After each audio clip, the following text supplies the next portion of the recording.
тематики ветровой энергетики. Мне кажется, то, что она очень перспективная, и сегодня мы как раз послушаем, наверное, да? Кудус, наверное, да? Вы первая, наверное.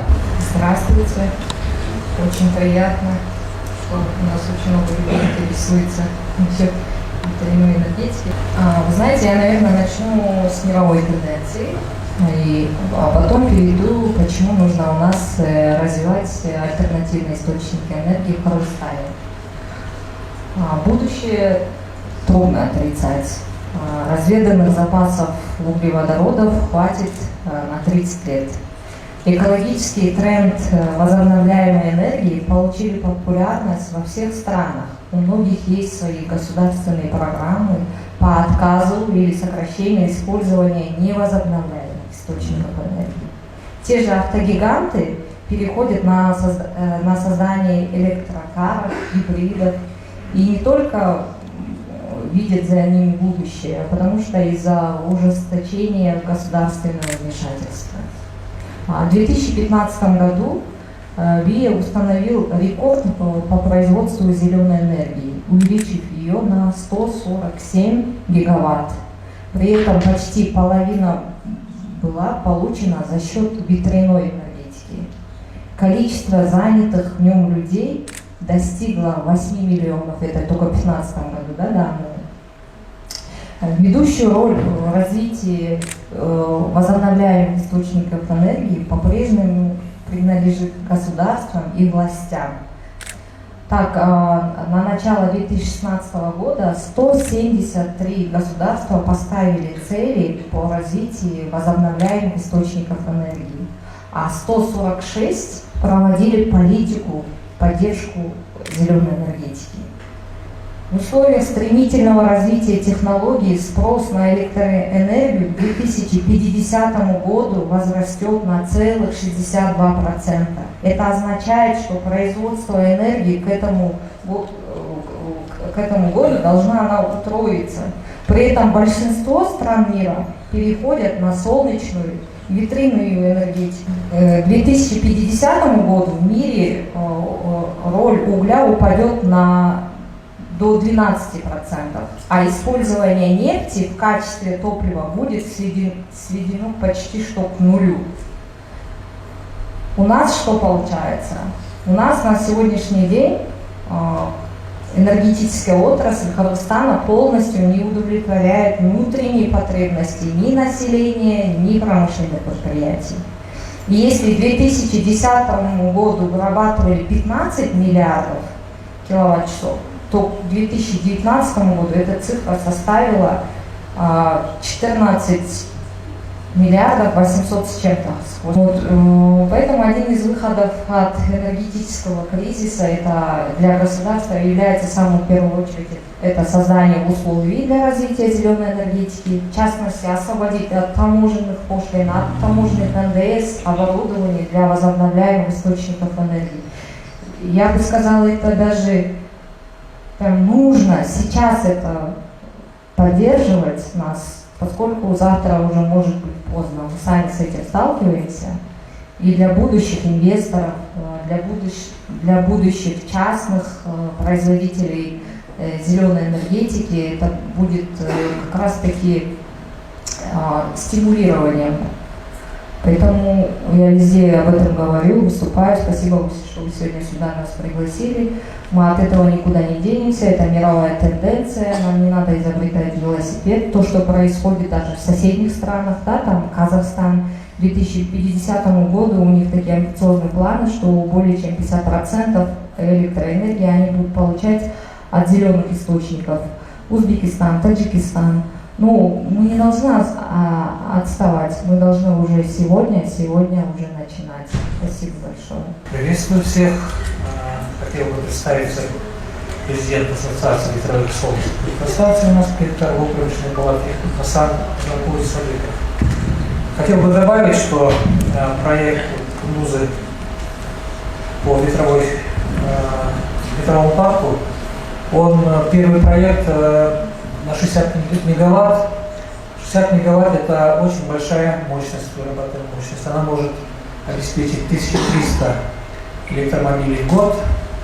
поставить заправки можно, то есть не надо никого просить ни у НЭСКО, ни у Восток Электро, ни у Северэлектро, ни у ГЭСов всяких.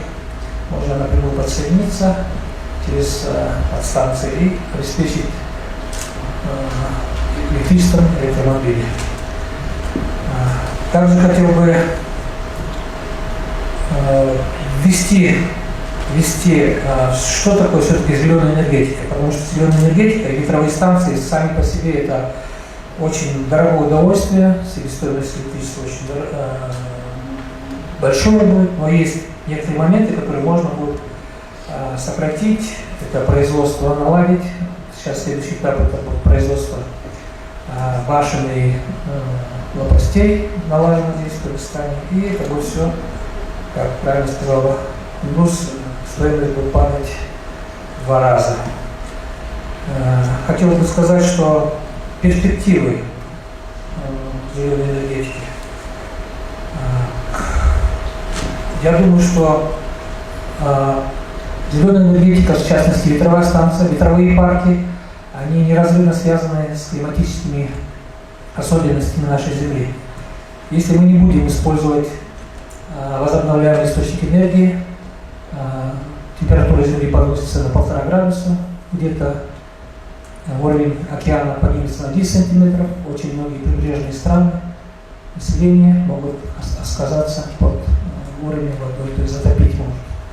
Я не говорю о наших ледниках, которые к 100 году по прогнозам климат-фонда растают, и наши основные гидроэлектростанции останутся без воды. Поэтому нужно обязательно диверсифицировать энергетический портфель, открывать ветряные, солнечные, геотермальные, другие виды электростанций. В частности, я по этому проекту как бы в курсе, что следующий этап это Кудус Карбашов предлагает ввести водородный проект, потому что ветряные станции и зеленый водород неразрывно связаны. Зеленый водород очень дешевое топливо, которое может храниться вечно. Есть такое понятие, как твердый водород, который хранится в специальных емкостях твердом. Значит, он в абсорбции никеля, он хранится вечно, можно его использовать. Вот. Поэтому думаю, что даже вот на примере наших партнеров ФРГ, у них уже полностью на этот год и на следующий год запланирована программа по строительству водородных производств, то есть будет создаваться оборудование, которое будет производить так называемый РЭМ электролиза. То есть на этой основе будет создаваться водород. Зеленый водород это подпитывается от ветровой станции, и есть такое понятие синий и бирюзовый водород, это уже не чистый водород, но тоже экономичный и, самое главное, наносит ущерб нашей экологии и климату.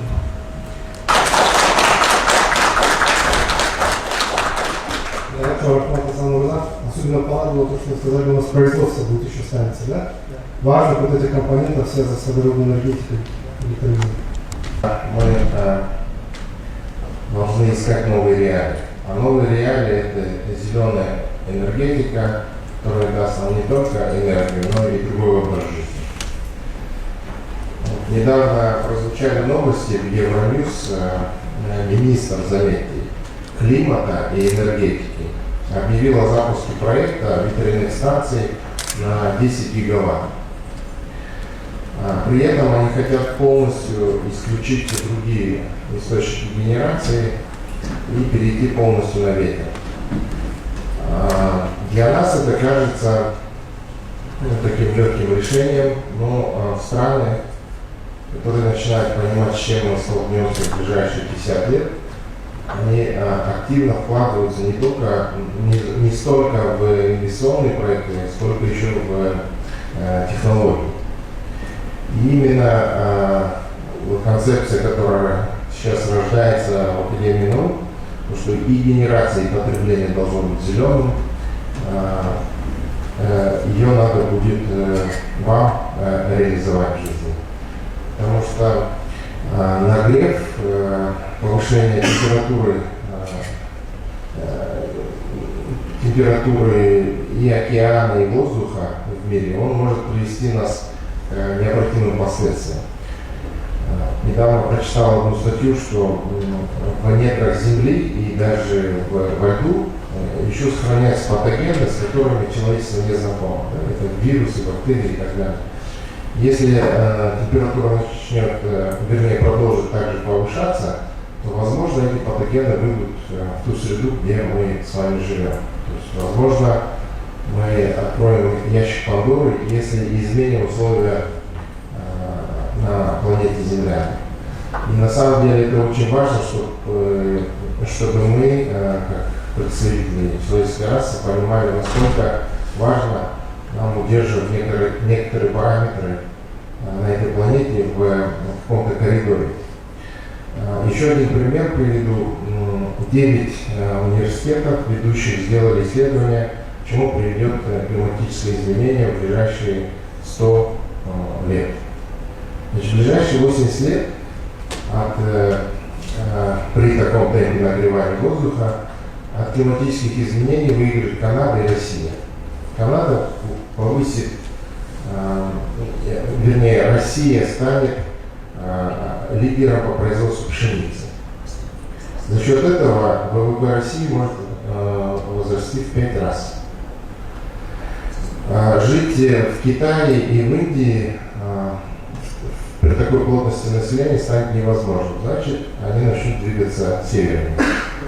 То есть это может вызвать не только какие-то экономические, но и политические кризисы. В этом отношении нам нужно сохранить ту экосистему, которая получилась за счет наличия гор, горных рек, и монетизировать их. Вот буквально 5 лет назад, когда мы говорили о том, что в скалах можно делать туннели и строить большие станции базы данных, это смотрелось как фантастика. И вот сегодня мы нашли такой проект в Нидерландах, Zero Emission, то есть большие 3 станции хранения данных, которые пользуются только энергией морской воды. Там же идет и генерация электричества, и также идет использование этих условий для получения экономической выгоды. И вот эта вторая концепция, где мы сейчас с моими коллегами начинаем прорабатывать, так сказать, 4-й угол, где генерация сразу может переходить в какую-то экономическую деятельность, мне кажется, спасением, потому что мы обходим многие, ну, скажем, неэффективные, слабо сказать, сильно сказать, коррупционные схемы и создаем другую энергетическую реальность. Я бы сегодня призвал бы коллег подумать над концепцией индустриально-энергетических зон и провозгласить 2030, может быть 2040 год Zero Emission. То есть мы должны достигнуть нулевого выброса как страна, и в этом отношении мы будем тогда, может быть, не самыми богатыми, но самыми модными, да, в регионе. Спасибо.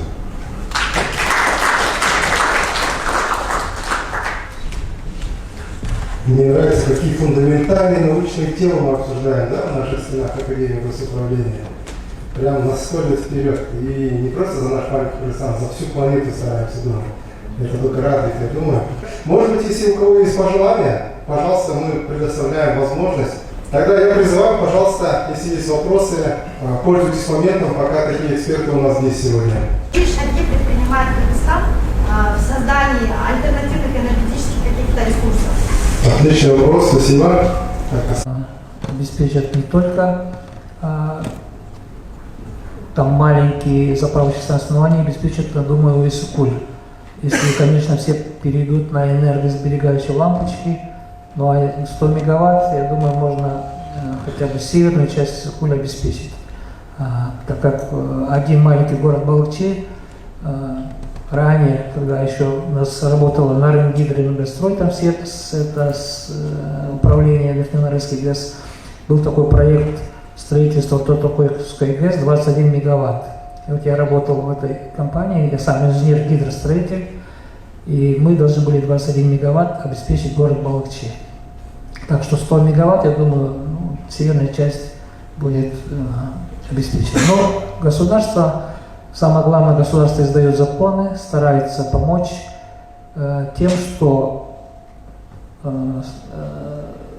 пытается помочь, старается предоставить нам какие-то нормативные документы, акты, собирает на семинары, собрания и советуется, консультационные услуги. Поэтому, думаю, следующий этап уже будет создание, может быть, крупной компании, может быть, и будет это все в частном порядке на первом этапе, потому что капитал, который хочет инвестировать в эти проекты, он в основном частный капитал, и ему нужно там какие-то гарантии возврата инвестиционных средств, поэтому будем, следующим этапом уже будет, наверное, вопрос стоять, как это будет государство регулировать. Хотя государство регулирует, она выдает лицензию на производство, на продажу электричества, она на 8 лет, есть такой закон, возвращает, то есть повышающий тариф на электричество дает, там 1,3. Вот, и я думаю, что мы будем советовать, консультировать государство, как лучше поступить в этом случае по ветровым станциям. Спасибо. Кундус. Говорила, она должна освободить от всевозможных пошлин для оборудования зеленой энергии и освободить от НДС. Это вот самый главный, основной сейчас, который у нас стоит, поскольку первое оборудование мы завезли, первую мачту мы заплатили НДС, а на границе уже 4 мачты, да, мы сейчас должны решить с государством, что они, хотя бы, я не знаю, на хранение, там свои моменты, поскольку я финансист, хотя бы разрешить на основные средства посадить. Понятно. Это сдерживающий фактор. Ну, пару слов тоже добавлю. Ну, как вы, наверное, понимаете, во всем мире эта отрасль, она считается одной из приоритетных отраслей же, да? А что такое приоритетная отрасль? Как обычно государство стимулирует? Они максимально снижают премию, да, у компаний, которые этим занимаются, чтобы у этих компаний осталось, чтобы они поменьше тратили, чтобы у них чтобы им выгодно было этим заниматься, да, чтобы больше сюда заходило игроков, больше компаний занимались этим, да, стараются всячески помогать. То есть, и в этом плане, я думаю, то, что даже если сейчас еще не построена вся эта идеальная такая вот система, то, наверное, на пути сейчас находится, да, вот Алмаз, наверное, тоже есть что ему сказать. Есть же, правительство уже продвигает стимулирующие меры для альтернативной энергетики. По-моему, положение 7.1.11, где высокотехнологичное оборудование мы можем пропускать без НДС. Я вопрос изучу, насколько мы сможем оборудование, которое к этой отрасли относится, вносить. Там код ТМ 8500, последняя тройка, я была неделю назад как раз на Минэконом, и она не попала в перечень оборудования, которое освобождено от НДС. Понятно. То есть есть еще такой момент, то что это же как бы первая компания, которая этим занимается, да? И наши таможенники, пограничники, они еще не Я хочу сейчас говорить про гидро, потому что это у нас давно работает, при Союзе еще начинали. Вот именно отдельный какой-то консультационный орган был бы по зеленой ветровой, солнечной и зеленый водород. Вот тогда бы ускорено было бы у нас, вот как, например, на Украине сейчас офис простых решений, который дает быстро какие-то советы, консультации, и это можно было применять. У нас маленькая страна, думаю, можно было быстро это сделать. Спасибо. Ну, тогда... У меня вот такой вопрос, когда мы говорим про электромельницы, да, сразу приходит ум только Балыкчи.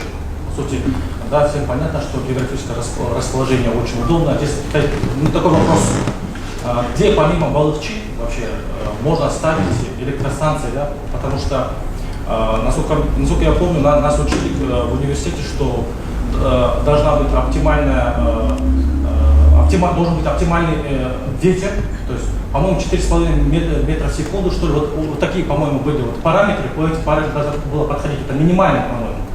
И плюс второй вопрос, он больше денежный, то есть вот у нас больше ГЭС, да, сколько нужно электроменец, чтобы заменить один ГЭС? И вообще за сколько это окупается? Это второй вопрос. И третий, амортизационные расходы.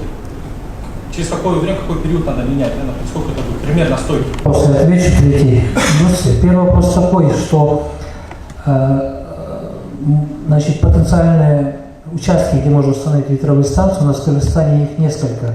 Здесь не зависит от того, что там баллочит ветровой, здесь зависит от того, что условия работы ветрового оборудования желательно без тяжелых осадков, то есть низкая температура без снежного покрова. То есть обледенение может быть. У нас несколько участков есть, это вот Балыкчи, есть Топрак-Пель в районе Кочкорки, есть Шамал-Дысай, надо проверять, и Баткен. Но все это все равно изучается в течение 2-3 лет мониторинговым оборудованием, потому что ветром, значит, ветрогенератору не нужен сильный ветер, ему нужен просто ветер. То есть вот землячка говорит, едет она на Курдай, там станции стоят, не крутятся, а свет идет. То есть бывает то, что вы же постоянно не смотрите на ветрогенератор. Он может отдыхать, может работать, а ночью может быть выработать свою мощность. То есть, например, вот помните, ураган был в Атлантическом океане, самолеты с Америки прилетели за 5 часов, когда они должны были 10-11 часов, попутный ветер был, они прилетели за 5 часов. В это время в Голландии ветровые станции офшорные выработали за 3 дня энергию, которую они должны были вырабатывать месяц. То есть все зависит от климата, от ветровых особенностей, как мы изучили. Розу ветров, направление ветра, скорость ветра, высота ветра. Поэтому и самое еще важное у нас – это чья земля. Земля у нас, как правило, это государственное значение, сельхозназначение, JHL. Вот эта проблема, почему, где есть ветер, нельзя установить, потому что надо трансформацию произвести, и много нюансов, связанных с земельным законодательством. То, что это все затягивается. Поэтому есть несколько участков, которые можно. По поводу ГЭС, у нас Токтогульская ГЭС 4 агрегата, там 1200 мегаватт. Ну, представляете, если одна мачта в среднем 2 мегаватта, то есть на 100 мегаватт нужно 50, и представьте, на 1000 мегаватт сколько надо станций. Плюс надо ее энергию еще сохранить, трансформировать и отдать потребителю. Поэтому ветровая энергетика никогда не заменит гидропотенциал, но хотя бы 15% от общей выработки можем диверсифицировать. Потому что гидроэнергетика, но надо развивать еще, думаю, альтернативу. Это солнечная, геотермальная и водородная энергетика. По финансам, я вот думаю... Чтобы приглашать инвесторов или выйти на быструю самоокупаемость, тем более у нас идет развитие технологий, стоимость оборудования с каждым годом падает, поэтому самоокупаемость ветряной и солнечной энергетики выше, она быстрее. Ну, в зависимости от мощностей. Ну, допустим, баллочи стоит, например. Можно я На сколько мегаватт? Ну, я могу сказать, дело в том, что общепринято ранее была стоимость 1 киловатта $3000 ветровой станции. Гидроэлектростанция там $2000, но в данный момент она снова подскакивает, потому что это сложное гидротехническое сооружение. А вот солнечная и ветровая падает в разы, там может быть до $500 за киловатт.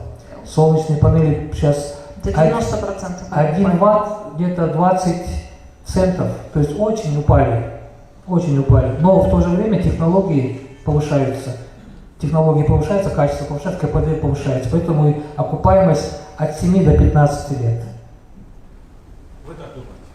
Нет, есть расчет. Открытые Это расчет. источники. Нет, есть расчеты, посчитано аудитор, ну, в ТО, которые делали специалисты технические, которые делали расчет. Дело в том, что это стоимость и окупаемость за счет того, что в частности ветровых станций, значит, башня, то есть половина оборудования будет производиться на месте.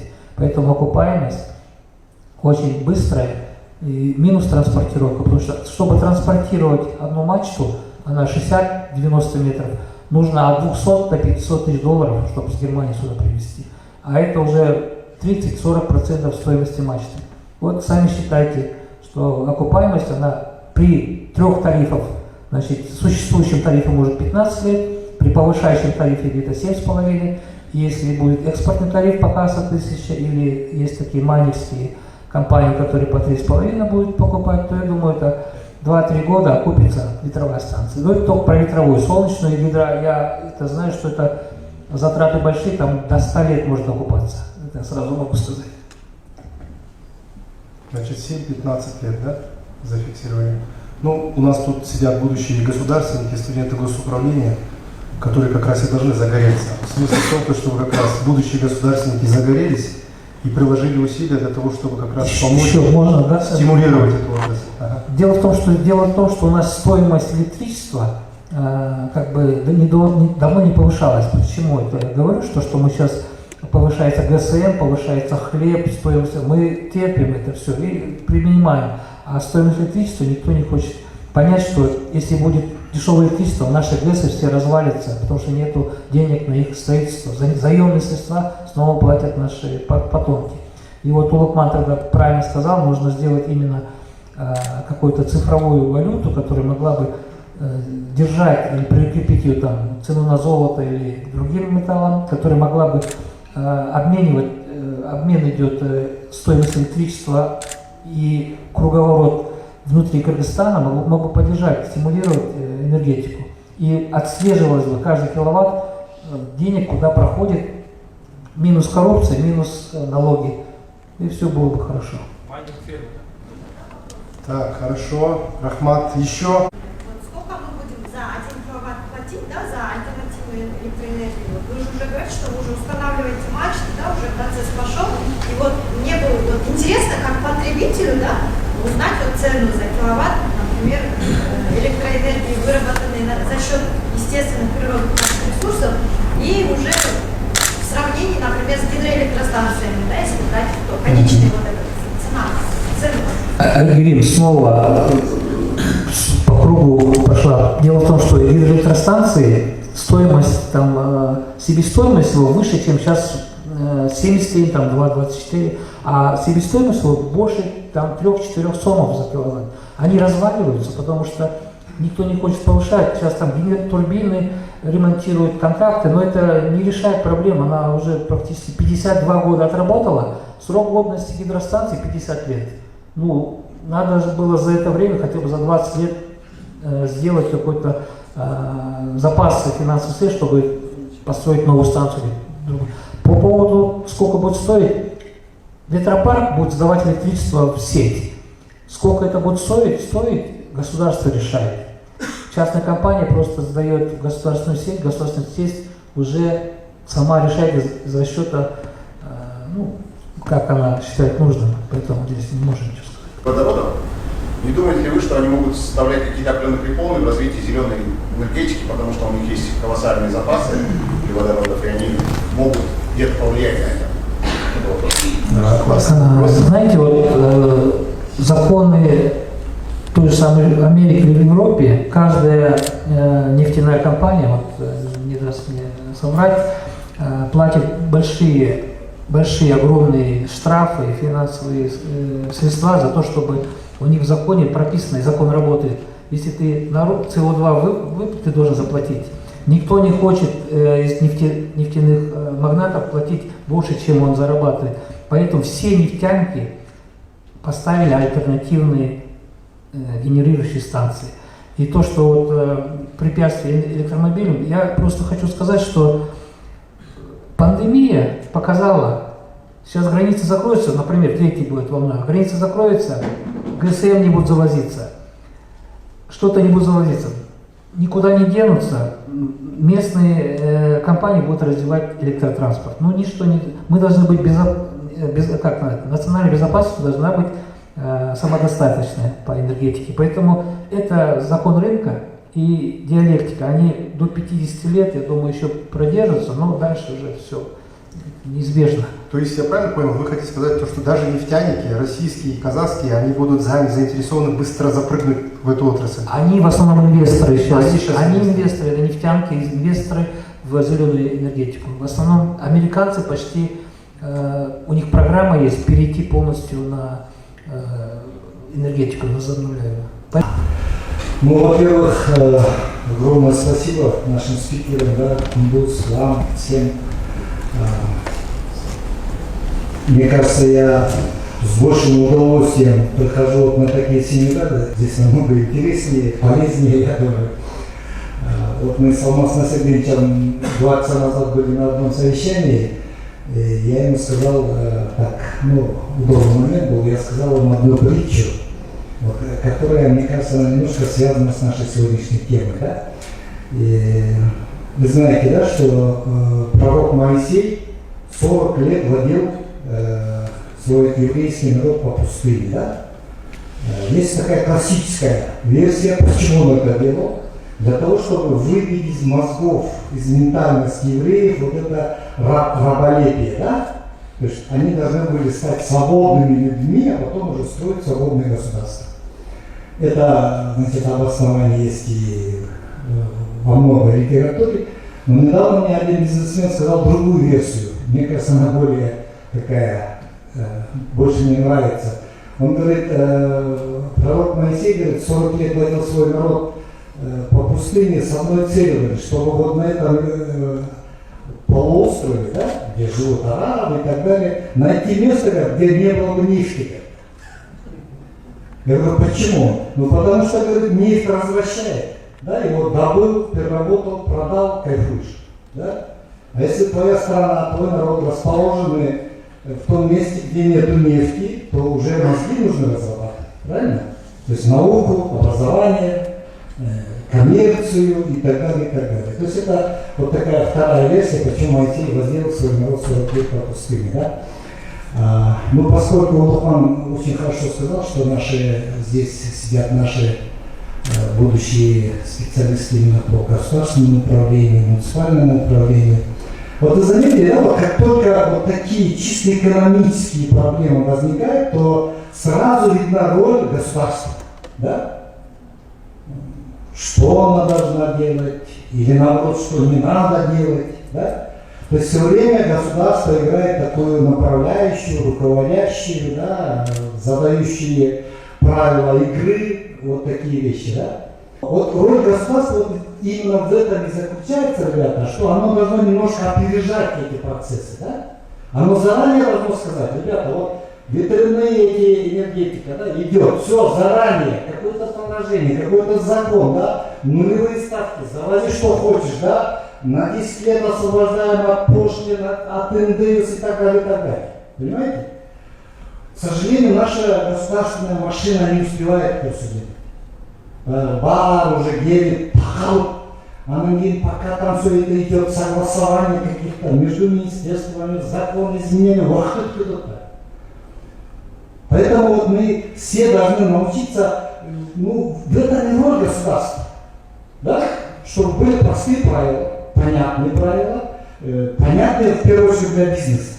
Да? Вот балықшыдан Айгерім сұрап жатпайбы, абдан тура сұрап, бірақ мындай болатпайбы, сет біреуле да, сіздің гес, менің атомный гесім, Алмаз Насырдиновичтің водородный гесі, мы только зарабатываем электроэнергию, да? А когда нас сеть идет, баяғында да, бір чоң чақаға әрбір бізге стакан алып келіп су құйып жатасыздар. Сіз 5 сом алып келген су, менің кішкене алыстан келді 20 сом. Анан чақаны толтырып, анан ошо чақадан бал ішіп жатпай. Анан ошо чақадағы ба қанша болсын. Мен мысалы мамлекет менден 20 сомдан албаса, мен аяққа чақаға суды құйбаймын. Да? Мага да бір керек тұр, тонны машинадан алып келген суды мүмкін. Ошо сияқты нәрсе да, Вот когда Улукман и другие экономисты начинают уже не просто выработать все, да, а уже ошол энергияның потребители кайсы отрасль болот деп жана электрокар, электромашина деген уже цепочка түзүп атпайбы. Значит, по электроавтомобилям тоже государство должно сейчас создавать уже условия, правильно? То есть всю цепочку продумывать. Вот я думаю, то, что Алмаз Насырдинович возглавляет институт. Спасибо всем, кто сегодня этот семинар устроил. Мне, например, было интересно. Поэтому я думаю, что ушундай семинарларды көбөйтөлү, суроо берип тургула, даярданып келип тургула. Себеби я вот по личному опыту, ребята, знаю, что иногда вот такие семинары, они бывают намного полезнее для аккумуляции каких-то вещей, чем наши занятия, экзамены, зачеты и так далее. Они тоже нужны, но иногда на свежую голову жаңы бір идеяны ала аласыңар. Самое страшное, что меня беспокоит как просто человека, да, что когда мне все говорят, я вот читаю литературу и так далее, все говорят, 30 жылдан кейін нефть менен газ түгіледі. Ребята, на самом деле трудно. Вы не смеетесь? 30 жылдан кейін я бір топ жашқа барып қаламын, Құдай аман қойса. Но вы чем? Ютубты неменен көрсөсүңөр? Телефоны, свои айфоны, как вы будете содержать? На самом деле это проблема. Элестеткилер, мен өткөндө да айтпадымбы? Элестеткилер нарын суу жок болсо, көкөмөрөн суусу жок болсо, Кудай аманеттин артысын, бирок мы же к этому идем. Да? Все ученые говорят, что это будет. Сөз болот деп. Поэтому Кыргызстан даярдоосуз керек да каким-то образом. Не кылабыз эми? Койду каяка жаябыз. Туурабы? Это эгер суу болбосо, мөңгү болбосо, жайыттар көнөт, туурабы? Анда кой да кармабайбыз. Билбейм анда кандай жашайбыз. Ошон үчүн я предлагаю, что вот по этим тематикам магистерские диссертациялардын темаларын алгыла. Давайте, хотя бы на нашем уровне попробуем, да, какие-то лепту свою нести, какое-то мини-исследование сделать, да? Мисалы, бир мөңгү жок болсо эмне болот? Бир айдын примерно, да? Я не знаю. И я хочу закончить, вот, когда говорят ветряные эти выработки энергии. По-моему, в Южной Корее едем там, такая трасса, она говорит, трассаның бар, машина көп да, тияка беріп отырады. Ошол трассаның бойына жанагындай эмелер коюп коюптур. Тегеренген, да? В ту сторону, когда едешь, рядом, в ту сторону, обратный, да? Я остановился, сказал, мне десем, а мне кажется, это ветряные эти выработки. То есть машиненин өткөнүн дагы шамалга айлантып, шамалды энергияга айлантып, анан кийин ошондон энергия чыгарат экен. Элестетип көрдүңүзчү? А биз болсо балыкчы дагы Кудай берген шамалды, да? Анан бизде шамалды сай деген аны шарларыбыз бар, да? Шамалды сай. Как хорошо звучит, да? Шамалды сай. Вот уж себе коюш керек, я не знаю.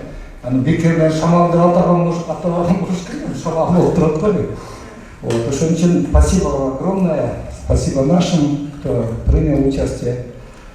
Келе жаткан Ноорузуңар менен жакшы жыл болсун, аман бололу баарыбыз. Анан ойлонолу эми 30 жылдан кийин эмне кылабыз.